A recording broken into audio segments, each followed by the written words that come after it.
Awesome. So we need to worry about that, or whatever. Thank you, Scott. Got it.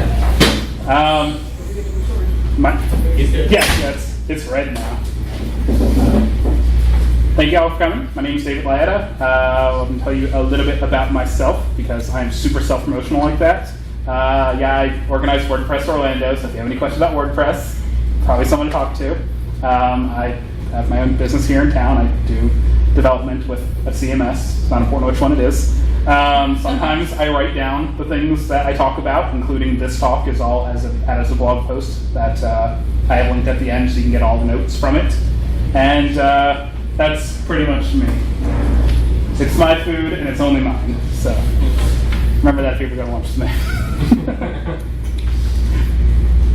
Something I hear pretty often, I think it's one of the most common ways that people say, I don't need to worry about securing myself online. I don't need to worry about private messaging or anything like that, is that I have nothing to hide. And that person is a liar. They are either completely uninformed about all of the different things that they have to be concerned about, or they are like an extreme exhibitionist and they're really like, no, I have nothing to hide, whatever.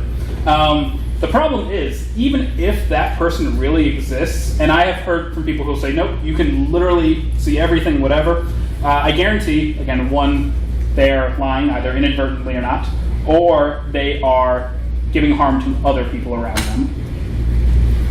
So privacy is really important. It's important for a lot of reasons. Does anyone here think like that they don't do anything online that's embarrassing, or they don't do anything that's important? Do any of you want to give me your email passwords? Really? Okay. All right. I thought if I just snuck in there, maybe someone would just give me their. Okay. So most people have something that they don't want other people to see online. It doesn't matter what it is. It doesn't matter if it's something that you're like, I don't want you to see. It's embarrassing. It's compromising. It's whatever. It could be the more general things. I do my business online. I do my banking online. My health records are available via an online portal. Whatever. You have something online, thanks to the wonderful world of computers that we live in now. Everything that you care about is on a computer network somewhere. And all of those computer networks are fundamentally broken. The end. No. All of those need some level of security. There are safety in numbers. There's safety in everybody working together to make sure that we're all more secure. So even if you really don't think that you have anything important to keep protected, think about all of the other people around you that it's important to keep safe. So one thing that can be done is, I'm going to talk about some tools you can use. One thing that can be done is, say you want to have conversations with people and you use an end-to-end encrypted messenger, or you use email using GPG or PGP. You say, I'm going to send all of my things encrypted. Great. You are now more secure. Your things are encrypted. No one else is going to read it. NSA coming in, they don't see, they see gibberish, whatever. You are a red flag now because everyone else around you is just sending email through, Gmail or say, I don't know, Yahoo, maybe. They're not totally, no one else can see that. They've never been hacked before. Everyone else is using that, but you're the weirdo who's using some sort of encryption program. So now you are sticking out like a sore thumb. You are the person who is instantly going to be targeted when everyone wants to look to see what someone's up to. So what if everybody around you was using encryption 100% of the time? Then you wouldn't look so weird. And more important, let's say you don't care about it, but you're helping out other people who actually do have reasons to care about being secure. You're making sure that they don't look that weird. Breaches aren't slowing down. Yahoo, anyone here have a Yahoo account? Anymore. I know, maybe not anymore, but I had one for years old that I kind of forgot about, which is another thing I'm going to bring up. Why you should not forget about old accounts. But Yahoo went with, we kind of had a breach a couple years ago, but it was nothing serious, to, we had a breach, and there was it was old data, but it looked like about 100 million of our customers, and then they went up to 500 million, and as of last month, over 1 billion accounts have been compromised. By the way, it's not new accounts getting compromised, it's them continually getting caught with the fact that they were lying about how many accounts were originally compromised. To the point now where Verizon has every right to either cancel or amend their deal that they bought $4.5 billion to buy Yahoo last year before all of this stuff came to light. I can get it for free. Yeah, I know. It'd be much like, come on, you got to pay us to take you now. Hey, good deal for Verizon. I would want to wager they might have known something about this beforehand. Yeah, that was not handled very well. Anyway, the point is, these breaches are not slowing down. Target's had problems with past years. Home Depot, Kohl's had a big break-in last year. The office of, I'm going to get it wrong, the office personnel thing, all the government employees, which the government is the largest employer in the United States. Yeah, I can't remember they have acronyms for everything. The point is, breaches are getting larger. They are not slowing down. They're continuing to happen. If anyone's familiar with the Panama Papers that were released last year, the amount of documents that were released completely dwarfed everything that Edward Snowden released, which completely dwarfed that Chelsea Manning released a few years prior. And all of those things, just even 1/100th of that material was mountains more than, say, other famous leaker that people talk about, Daniel Ellsberg, when he released the Pentagon Papers 50 years ago. What happened? Technology changed over that time. Now we don't have one guy working alone every night for a year and a half scanning pages out of a book on a scanner. We have someone who can just, with a click of a button, copy gigabytes, terabytes worth of data to drives that are getting smaller and smaller. These are not going away. So I want to talk about I love GIFs. I want to talk about some profiles that you should be concerned about, besides your actual profiles that you have on social media sites. So the first one is your attack surface profile. What this means is there are a variety of ways that you are vulnerable to people attacking you. You need to consider what those ways are. Those ways are different for different people. So I have Twitter account, Facebook account, GitHub, just all the different social accounts I'm on. Those things are vulnerable. I use a smartphone. That's vulnerable. I have my Mac here, vulnerability. I'm on so many different websites. Those are all the different places that I could be attacked. I have a different attack surface than you have, than any of you have, because all of us have their own things that we do. You have your adversary profile. This is who is targeting you. All of you are being targeted. So I know this sounds like super conspiracy, but I swear I'm not, okay, I'm a little, but not too much in the conspiracy world. Everyone has some adversaries that they need to be concerned with. Now, this can be as simple as a marketer, an advertiser. You might consider, I don't want these people to be able to track the fact that I looked at these running shoes on Amazon and now they're following me to every website that I go to. Your attacker could be someone who actually wants to hack you. A drive-by hack on your website where they just look for a, oh look, there's a, for me it was WordPress. There was a vulnerability a couple weeks ago that I know a lot of sites got hit with, and I know that Drupal's had them over time too, and I can guarantee every platform has. There's those drive-by hacks that just look for, cool, here's a Drupal site, does this hack work against it? No? Okay, I'm gonna go check the next one. Cool, I'm in. Now I can use it for part of my botnet so that I can DDoS other people's, part of my spamming ring so I can send spam from IP addresses that are not blocked, part of whatever thing.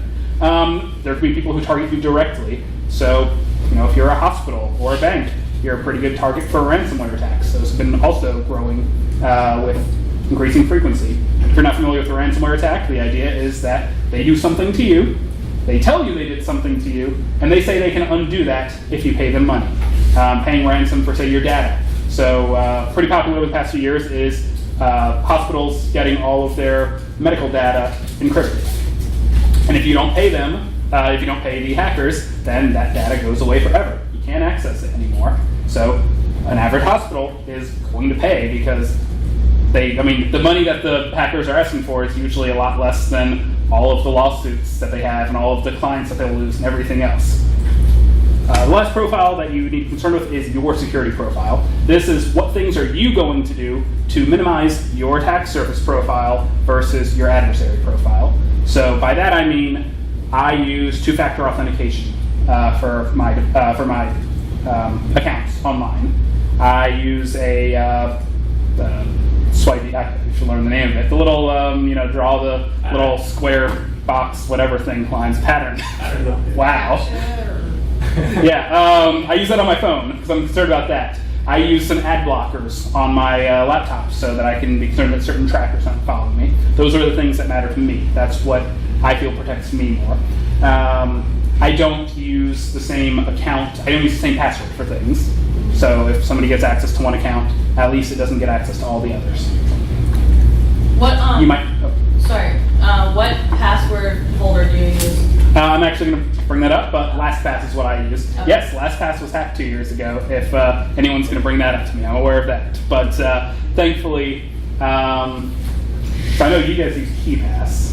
I'm gonna talk about some of these in a moment, or in a few minutes. I'll talk about the different tools out there. Yeah, that's true. No, I'll wait for that. I did hear that WordPress is the #1 hacked CMS. Do you know if that's true? Absolutely. I don't know for certain if it's true, but that is most likely correct. Just I would say it fits in the same way that like Microsoft is the most. Right, just like Windows is. They have the largest market share, so they're the biggest target. Absolutely. Why? I mean, if you're gonna, among CMSs, WordPress has about a 2/3 share. If you're going to spend the time writing code to try to hack something, go for that bigger target. Again, same with Windows being targeted much more heavily than Macs. But if anyone here has a Mac, they are also vulnerable to hacks. I still hear people who say that they are, no viruses can get to a Mac. If you ever go anywhere and use public Wi-Fi, say like you're going to an event and you want to, use the Wi-Fi while you're in a presentation, maybe you should be concerned about that. Don't auto-connect to networks. What I mean by that is set your device to not connect to any network that you've already connected to automatically, unless you can say that these are specific trusted networks. There is the ability for someone to clone a network and to spoof a network name, and your device can connect to it automatically. So, sure, I can go to Starbucks and see that somebody has a Wi-Fi called Starbucks, because I would consider, that might be a real one, because it says Starbucks, and that's actually someone's fake Wi-Fi. Even though I know now that all the Starbucks says Google Starbucks. Somebody could also go in and create a fake network called Google Starbucks, and they could try to get my computer to auto-connect to it. Turn off auto-connect if you can. Use a VPN while you're browsing in public places. This is not foolproof. That is something to help you be more secure, but that is absolutely not something that can take away from other security you should be using. There's a lot of VPNs out there that are free or nearly free. There's some very useful ones. One I personally use is called NordVPN. There's a lot of them out there, but part of my decision making was based on one that also was not located in what they call the Five Eyes or the 14 Eyes countries. So I'm using. Well, I totally am like on the drinking the EFF Kool-Aid here. Their concern is for the fact that if you're using a VPN in the United States, in Brazil, in Britain, in any of these major countries, if their governments decided to want to look at that data, they absolutely can do it, if they aren't already doing it. Consider Tor.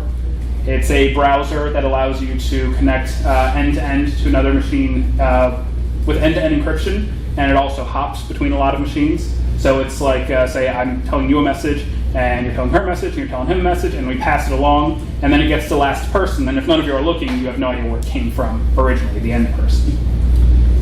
Yeah. I will throw out there, if you're not familiar with Tor, it is one of those things that will raise a flag. Yes. So if everyone was using Tor, yes, that'd be nice. But it's true. It is something that will raise a flag if you're using it. Because they'll think you're doing shady shit. Yes, there is a perception. Absolutely. No, absolutely. Like the dark web stuff. Absolutely. So Tor has a new managing director. I'm blanking on the company that she came from, but her goal right now is solely she said her goal for the next year is solely advocacy, because Tor has a specific brand that is associated with it that they do not want to have associated with it, which is pretty much, if I'm on Tor, I'm going to Silk Road or whatever. Yeah. Sorry, I had a question. Yeah. Oh no, sorry, I saw a hand over here. I installed Tor and it seemed to be really slow. Yes, it can be slower. So yeah, so I basically uninstalled it because it just dead with it. That is true. There are ways that can be alleviated, but most of them are not ways that you as an individual can alleviate. The reason that Tor is generally slower is since you're hopping between so many different machines and they have so many different, you're going with the slowest link there. So whatever the slowest is your weakest link. You can't really control that. In some places, to be fair, in a lot of the places where Tor is most necessary, they're already used to having slow internet. And so it doesn't really change the speed, but that can be a problem. And yeah, one suggestion that I get quite frequently is to have multiple profiles. And I mean, besides having multiple profiles online, having multiple personality profiles, that I'm using regular internet part of the day to do my normal stuff so they can see that I'm a normal person. And then part of the day I'm using Tor to do whatever other normal stuff, but building in that profile if I'm someone who has some security. I still think it raises red flags, I agree. And then I personally don't access anything that I really care about when I'm on public Wi-Fi at all. It is scary how easy it is for people to get information from you if you're using public Wi-Fi. I don't care if anyone sees what YouTube videos I'm watching or what article I'm reading from whatever website. I'm making the trade-off going, okay, I'm going to get on this quicker internet here, but I'm not going to do anything that really, really matters. Be using some secure logins. So make your password a little bit better than 12345, even if it is easy to remember because it's the same one that you have on your luggage. You should be generating long, secure passwords. There are a variety of ways to do this, and there are a variety of methodologies people have. I personally agree with the idea that a passphrase is more important. So the idea of a passphrase versus a password is, my password is, let's say, 8 to 20 characters, and it's something that I can memorize or whatever. My passphrase is, say, one easy way to choose 5 random words, string them together. Sorry? Open Sesame? Not the greatest passphrase, no. But let's say I decided to choose a passphrase of red magazine, wall printer, whiteboard. I don't know, so whatever. Something that I could conceivably memorize, and I don't need to memorize, is that an uppercase I, is it a lowercase, whatever. I'm just stringing together 4 or 5 words. It's very long. It's very, hopefully if it's something unlikely to be, not a normal phrase, something unlikely to be randomly guessed. And that will be a lot harder for any brute force cracking. That'll be a lot harder for any sort of dictionary-based attack where anyone's just checking to see if it's a common thing. Surprisingly, password is only the 8th most common password. So at least it's not number 1. So what's number 1? 1, 2, 3, 4, 5, 6, 7, 8, 9. Or 8. Yeah, just 1 through 8. Because most sites now have an 8-character minimum. Don't reuse the same password. So if I use a password for my Gmail and that gets compromised, I don't want that same password to be the one that I use for my bank account or for for my medical logins. So try not to use the same passwords, especially if it's somewhere that you have less. Well, I would say you have less faith in security, but granted, everyone's getting hacked these days. So if first thing that someone does when they, first thing someone does when they make a huge database, when they hack a database and get a full list of passwords, first thing they usually do is they sell it, because that's the quickest way for them to make money. First thing the people who buy those passwords do is take the list of usernames and passwords and go to every single bank that they can think of and just start spamming all those banks with that username password combo. And then not surprising number of those will work. Don't be that person. Be the person who has different passwords so that you won't be open to that kind of attack.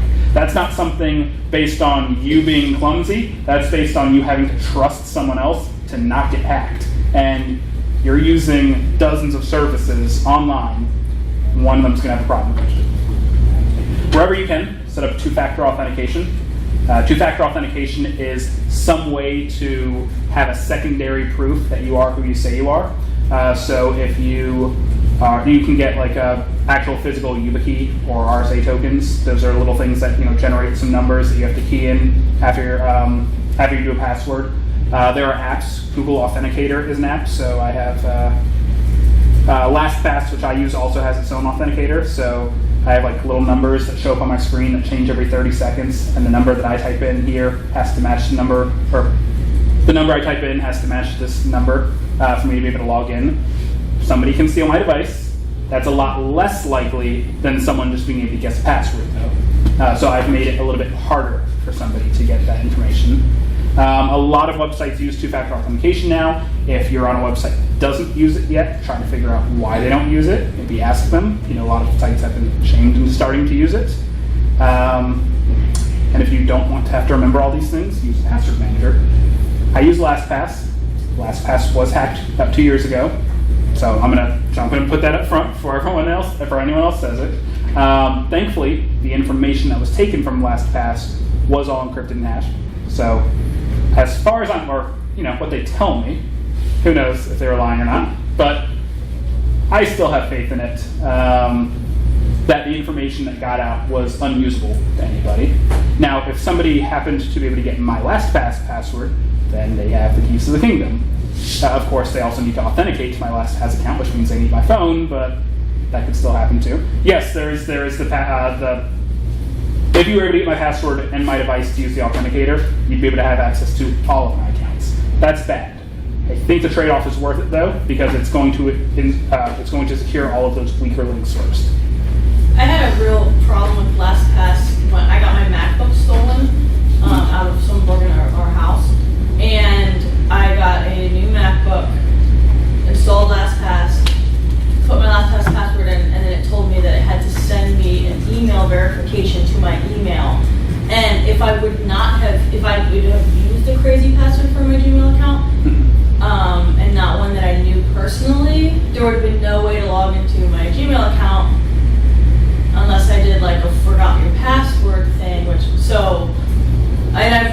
I looked into it and there's like a big thing about it. You can, I'll comment on that. I mean, it's really a trade-off, and the security stuff always kind of is a trade-off of what's convenient for us and what actually properly secures us. And if it's difficult for you to retrieve your password, it's that much difficult and more for someone else to do the same steps. Yeah.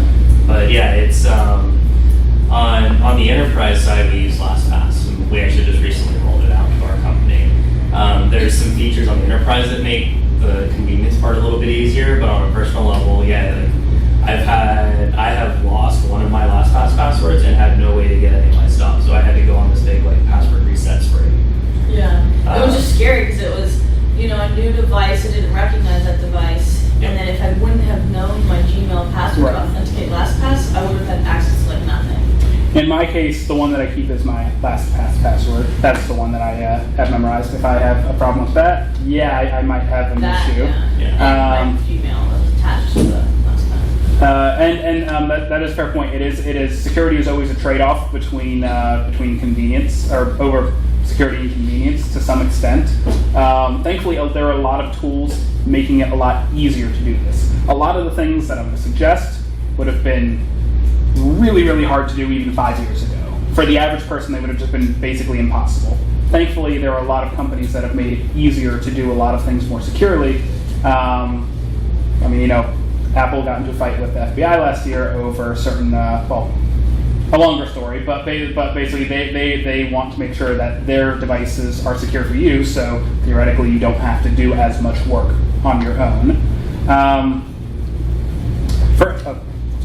What about 1Password?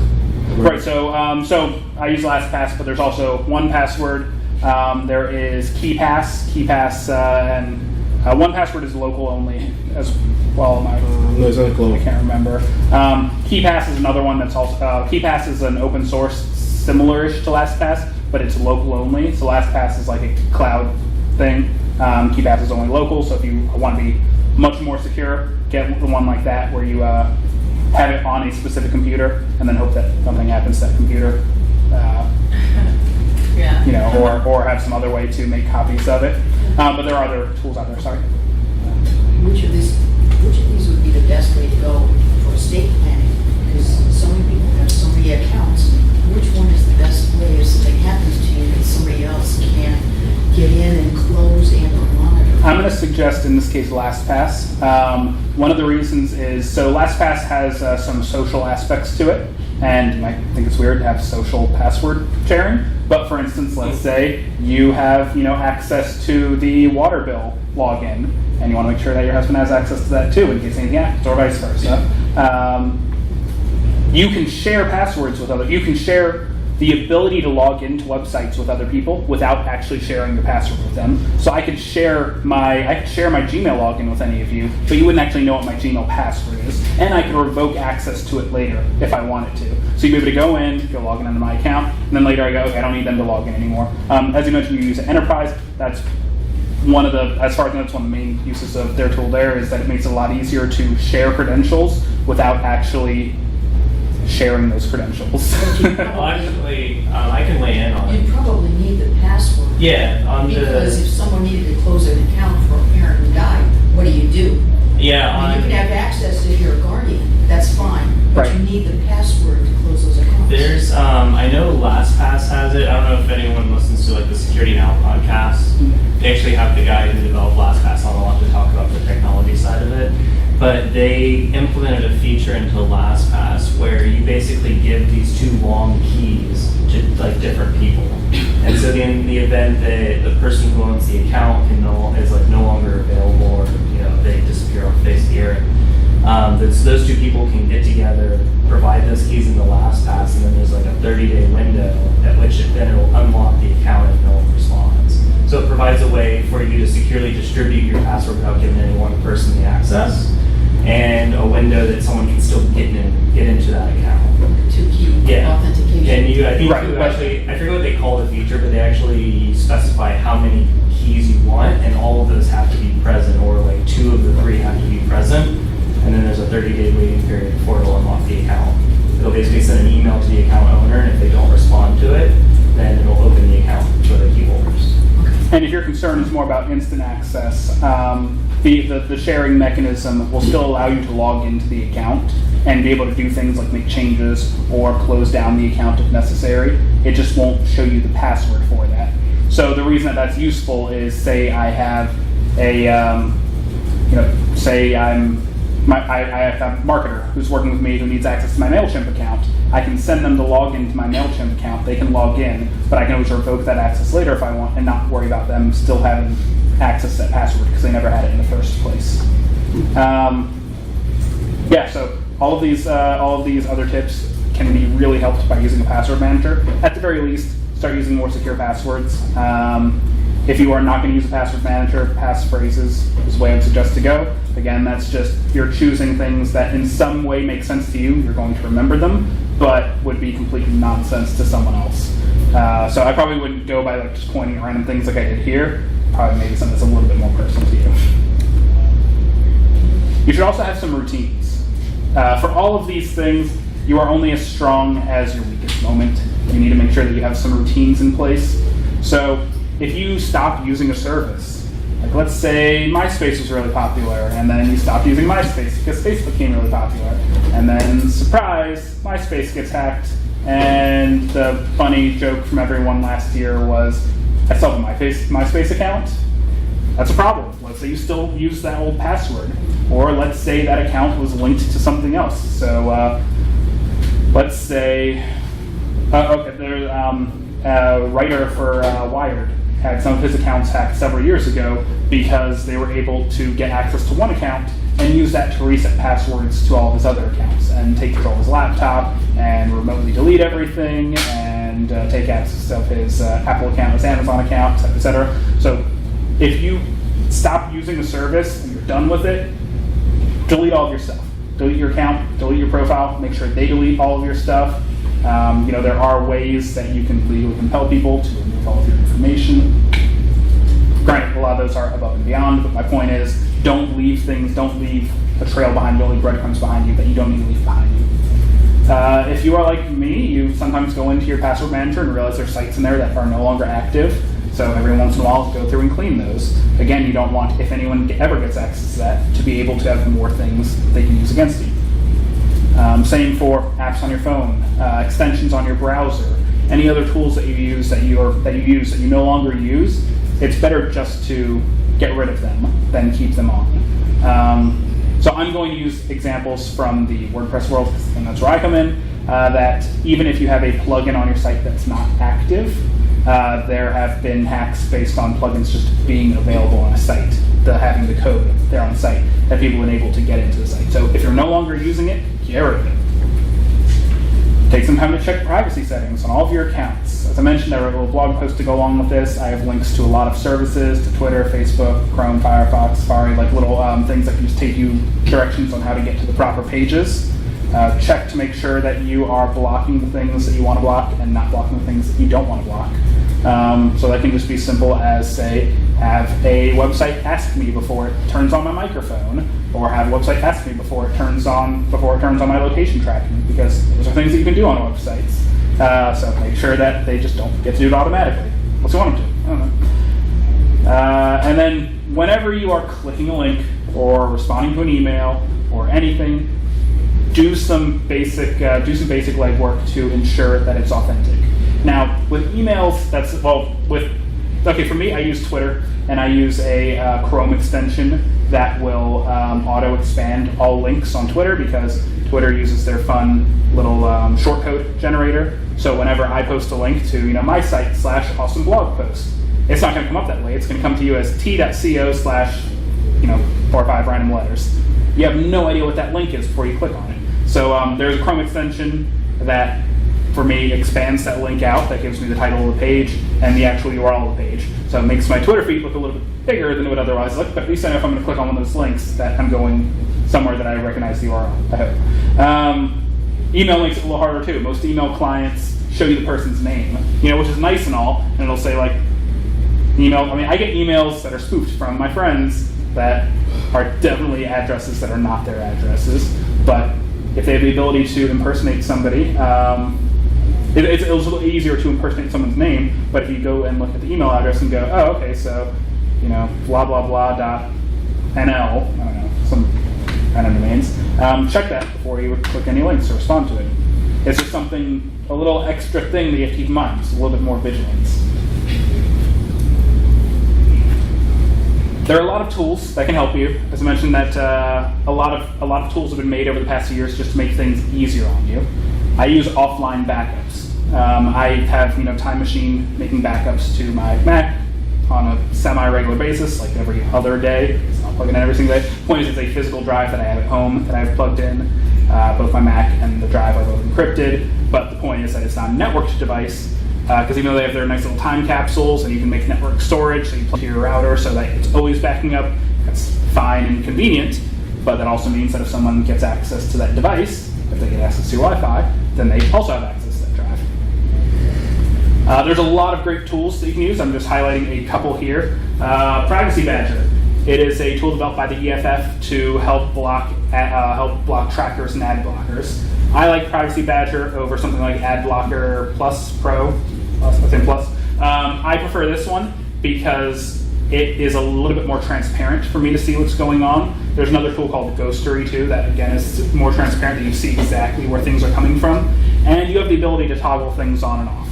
And you can also get really annoyed at things. Like, I personally don't buy things on Shopify websites because you can't use Shopify's website without having their ad system turned on. Their shopping carts do not work unless you have their ad tracker turned on. So I get to see those fun decisions that companies make. More important, something like that allows me to see, I'm like, oh, okay, I'm on Twitter and I'm not seeing any images. Oh, it's because I have Twitter CDN turned off. I can toggle that one on because I trust that one to be on, but I don't really need Google's tracking pixel to be on, so I leave that off. You can set it up for each site individually, and it learns from you over time. So it goes to see things that look like they're following you around the web, as opposed to one whitelist that, like let's say if you're Ad Blocker Plus, you can have companies pay you to put them on this whitelist. Which they do, by the way. If you use, I know it's a very common plugin, extension for Chrome, Firefox, probably Safari too. They have a whitelist of companies that pay them to not get blocked. HTTPS everywhere, so you can connect to sites more securely. What does that mean? So when you're sending information to a site that's on HTTP, and these are all boiled down to really basic generic levels here, but the information that you're sending is plain text. You're sending information directly to the other party without any sort of encryption, so anyone who gets in the middle can read that information. Sending the information over a secure line means that the information is encrypted on your end and decrypted on their end. So it's a little bit more secure. It means that the information, if somebody was to try to listen in between your computer and that website, they're going to get gibberish. Again, none of these tools are perfect. None of these things are panacea. Again, conspiracy theory coming in, you're always at risk, but it helps. If you're concerned about your personal messaging, I suggest a tool called Signal. It's a really cool text messaging and VoIP app. It is going to be your replacement for things like Hangouts or iMessage or your text messaging program. I prefer it. I actually think it has a lot of cool features in it. The problem is other people need to be using Signal as well, so you need to convince other people to join you. There are millions of people using it, so it's not like it's a small, weird thing, but still for the average person going like, hey, you got to download this app if you want to talk to me. Granted, if I want to Facebook chat with somebody, I have to download Messenger. So it's end-to-end encryption. It's the system that WhatsApp is built on. So their encryption is built on this, although they had a poor implementation of it for a while. It has the ability for you to place phone calls that are also encrypted. And then not only are the phone calls encrypted, but it also has a way for you to do some verification. If I were to call one of you via Signal, it would display random 2 words on both of our devices. And if we so chose, we could ensure that those words matched before we continue communication. So if I'm talking to you and I've never spoken to you before, so I have your phone number, I assume I'm talking to you, but some other random person could have picked up your phone and started taking the call. So I can verify that is you on the other end and that somebody didn't intercept that call midway. It has all the goodies that any other text messaging app. I still send people lots of GIFs and emojis and everything too, so you're not missing any of that.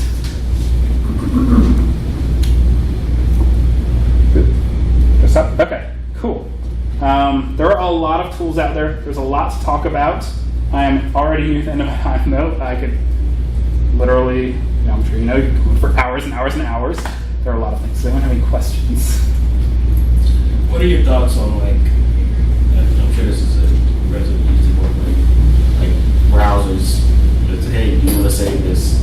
Like Firefox, it'll save all your passwords in one thing, and it can also provide like a master password you can use to, I guess, access them all. Yeah. So it's convenient. Would you recommend that at all? Probably not. I use it for some websites. I use Chrome and. I use Chrome as my daily browser. So on Chrome, I will save certain passwords to the Chrome manager. Nothing that I feel is very important. Also for certain websites like my banking sites, I also don't have those autofill. So with LastPass, you can also set if a website can autofill or not. For those I don't have an autofill, I don't even show that they're available. On the site, just in case. That only really works if somebody's looking at it from, my account. But sorry, to answer your question, it's convenient. You can, get on Chrome on your laptop and save the password, and then you can go to Chrome on your phone and still be able to log in without having to type the password again. But if somebody gets access to your Chrome password or your Firefox password, then same thing. It is encrypted. It's supposedly secured, but it is stored in the cloud, so stored on someone else's computer that you have to trust to be safe. Did you hear about that vulnerability that they discovered recently where they can have hidden form fields, and if you go to it with your form fills, your browser set to automatically fill it out, so like it automatically fills out like your password and your username or something.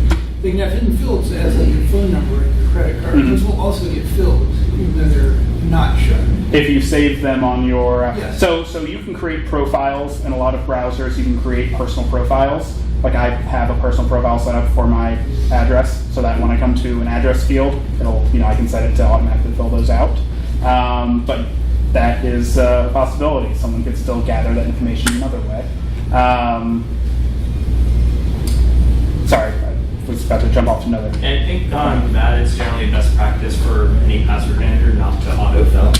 because it is one of the ways that LastPass got hijacked as well, is through the same kind of, through the same concept, where they would have, they would basically intercept your communication, like if you went to Amazon to log in, and your communication got intercepted, they display what looked like the Amazon login. You'd fill it in, they'd go and send it to Amazon and capture your information and then send it back and say, yeah, you're logged in Amazon, and just send you back there.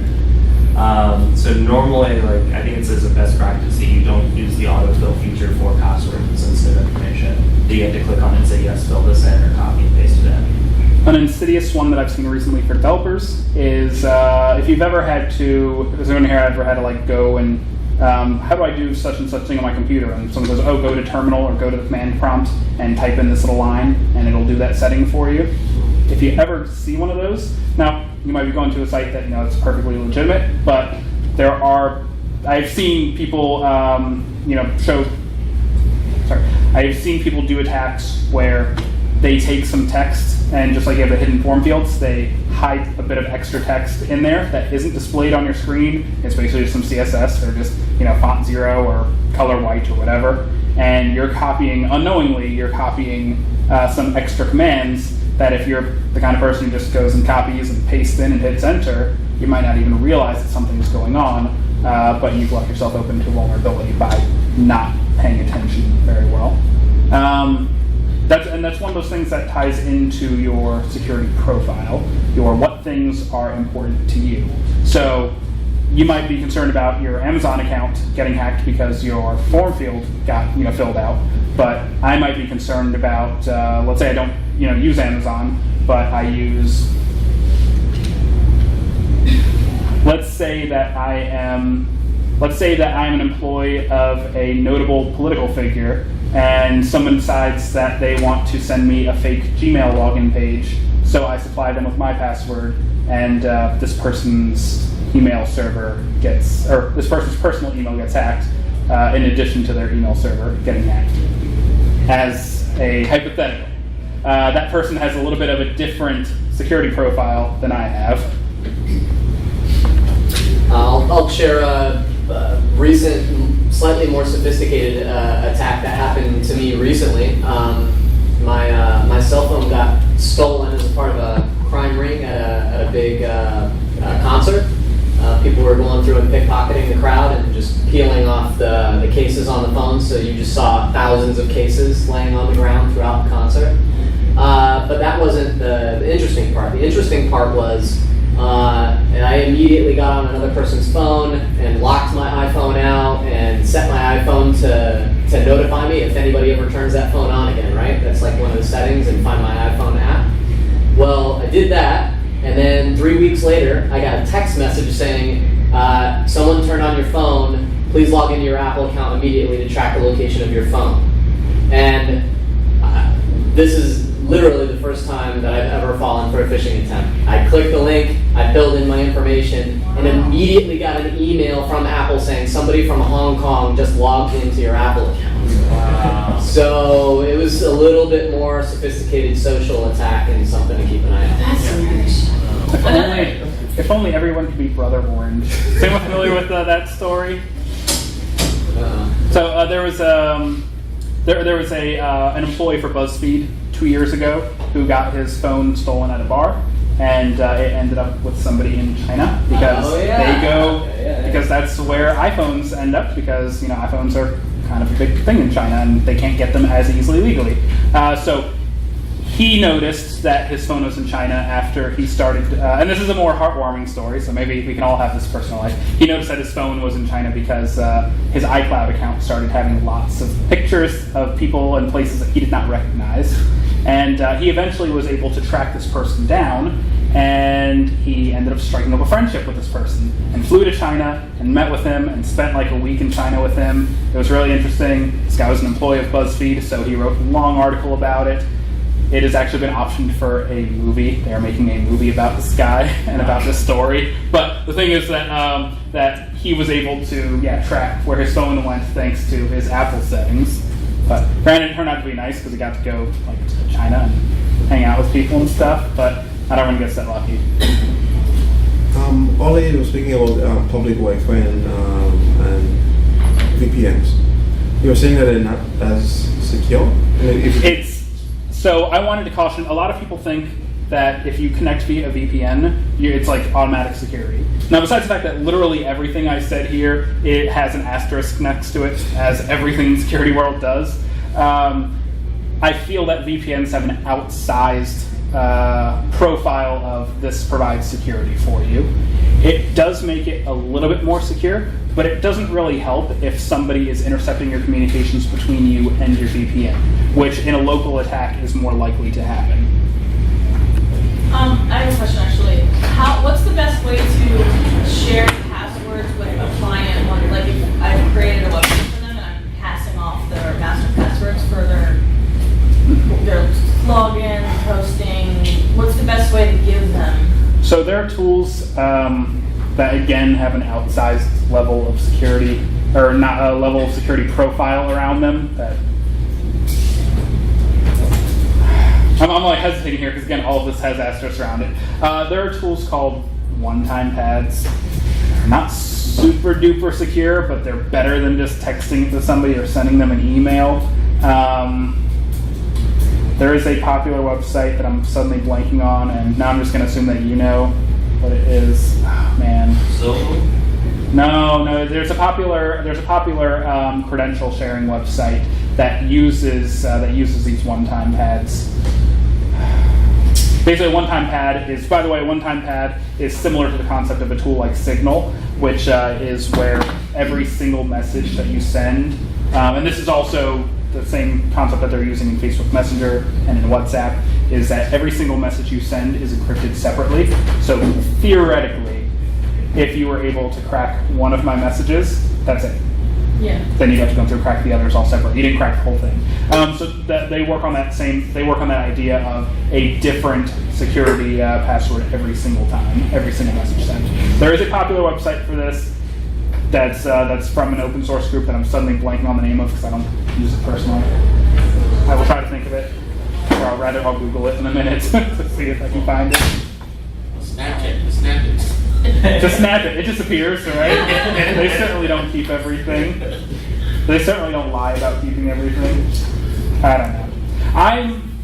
I'm aware of the fact that that it's impossible to be completely secure. There's a webcomic XKCD, which I think is pretty much if you're doing a tech talk, you like legally have to mention or have a screenshot of one of those comics in one of your talks. I don't here. But the idea is there was a comic about security, and the setup was that the person was using a really strong form of encryption, and the people were trying to hack him. Are like, darn it, we can't hack him. And then they showed it the reality of that hack, which was, we really need to get access to this person's account. Here's a hammer. Figure out what you need to do to get that person to give it to you. Or maybe it was a wrench. I don't know. But the thing that bothers me most is when you give trust to people who prove that they don't deserve that trust. Ashley Madison was hacked 2 years ago. That was very notable when that happened because there's a lot of schadenfreude there. It was not just like, oh, haha, it's not my Target account got hacked and now someone has access to my credit card, but it's like all those people who are, cheating on their spouses. And then the really interesting part for me was the aftermath of the hack, which wasn't and the person who hacked the account, they said as part of their manifesto, one of the reasons that they released the information was to prove that even though people had the ability to pay the site an additional $20 to permanently remove all of their information, so you could say like, I don't want to use this anymore, it was a mistake for me to be on here, whatever, here's $20, make my information go away forever. They weren't doing it. Yeah. And they proved that, nope, they were just taking your $20, that's it.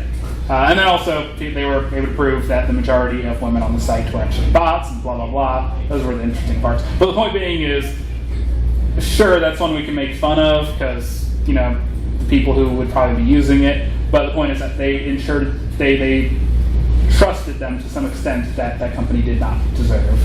I think it's pretty important to call companies out when they do that. Well, I was at a thing a couple of years ago, and they said that the government did just a kind of a test where they called IRS employees, said, hey, we're having a problem, we need your password to fix it. believe it or not, 25%, this is the number one way people get hacked is they give up their password. Yep. That they get like 25 or 35% of them actually gave their password. And that's probably because enough people had been aware of the fact that that's a problem, that it's only 25 or 35%. If you want to go back, it's not super far back, but it's like 20 years now. Kevin Mitnick has a book called Ghosts in the Wires that was about his time as a hacker, hacking federal agencies, and the vast majority of the work that he did was on the phone. Calling people and going, hey, it's Bob from the whatever department, and just making notes. Oh no, well she's not in, she's on maternity leave. Great. Then he goes call someone else and goes, hey, I know that Jan's on maternity leave, but Kevin in this department told me to do this. So can you get me this thing? And just building up profiles on people and getting all the information he needed without ever having to actually hack anybody. That is probably just like the phishing attempt that Scott said, that's probably your biggest problem, is you inadvertently just handing the information to somebody that they need.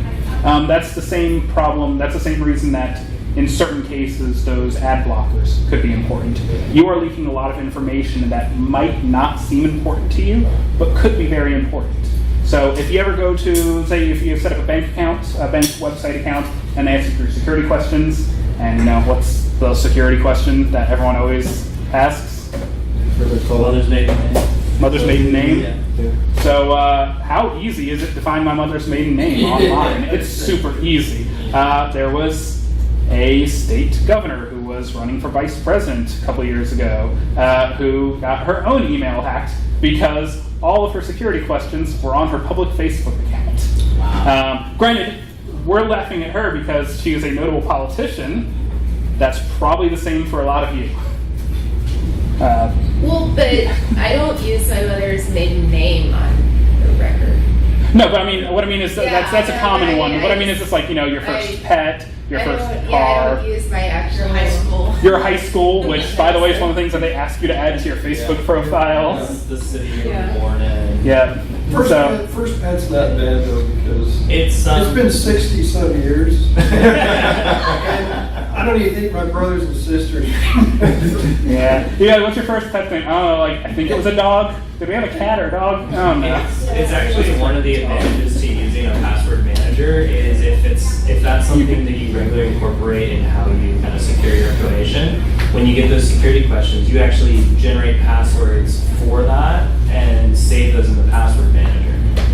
And it's just because it's not something that you can just guess. You have to have a tool to do it, but no one can just go look up, who your mother's maiden name is. What do you think about this latest with laptops now? They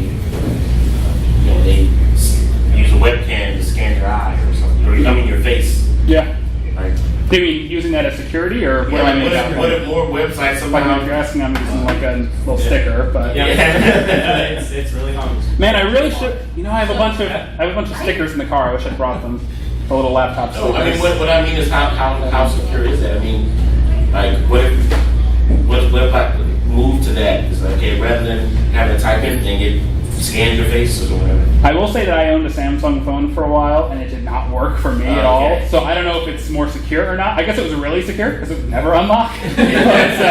And I will say for the ones that allow you to use that, there's if you get a picture of somebody that has generally been able to defeat those. Wow. Okay.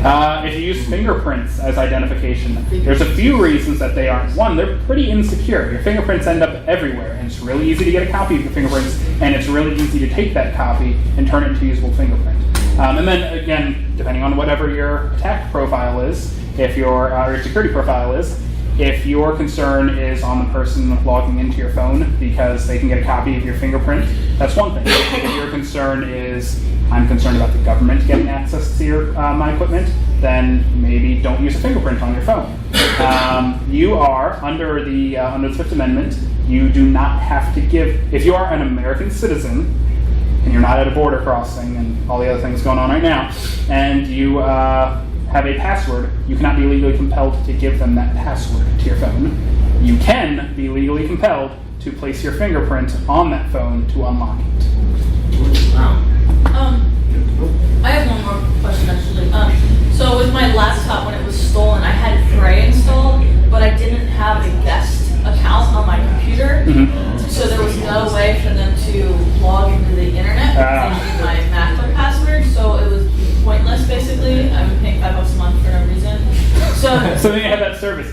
be secure, but also have a guest account just in Yeah, case. so should I do that? Just have a guest account that, in case it ever does get stolen again? I mean, someone broke into my house. It's not like I left it somewhere. Right. So as a semi-related anecdote, there are tools for both laptops and I know for Android phones. I don't know about iPhones, but there are tools that allow you to set multiple types of logins that open multiple partitions. It's not super secure because if your opponent is, say, the government, they're going to be pretty quick to spot that. But the point is, you could set it in some way that somebody could have access to your computer and think they have access, but only have access to the stuff that you've let them have access to. Because the phone is fine because it's always connected to a network. So if my phone was being stolen and they didn't have the passcode, I could still get all their information. Mm-hmm. But the computers don't connect to the internet, unless you have Wi-Fi available. Right. Just trying to think for next time. I mean, I guess it makes sense that if they need to be able to log on to the internet, that you at least allow them to somehow be able to log on to the internet. So that it's okay to do. Yeah, but here's the thing, they can boot up System 9 inside of that, and then they can still go into your other account, because that didn't allow multiple accounts. Yeah. So just check that out, because Probably. if you boot System 9 in it, you can get to some other stuff. So you should probably encrypt the information. Yeah, on the but drive. most people don't know that. Yeah, I mean, they're probably, kid thugs. If somebody of that skill level, it's probably not. They have other things that they're doing that net them a lot more money. Again, the majority of people who steal credentials from websites, they don't even try to use them. They immediately just turn around and sell them. Actually, a lot of them sit on them for a while before they sell them to see if they have any other value. Sometimes use them as bargaining chips with companies, and then those companies don't tell their users that they're using those bargaining chips for years later or never. What was Anyway, sweet was so- they didn't, when they didn't steal the charger that was right next to it, but they stole the lab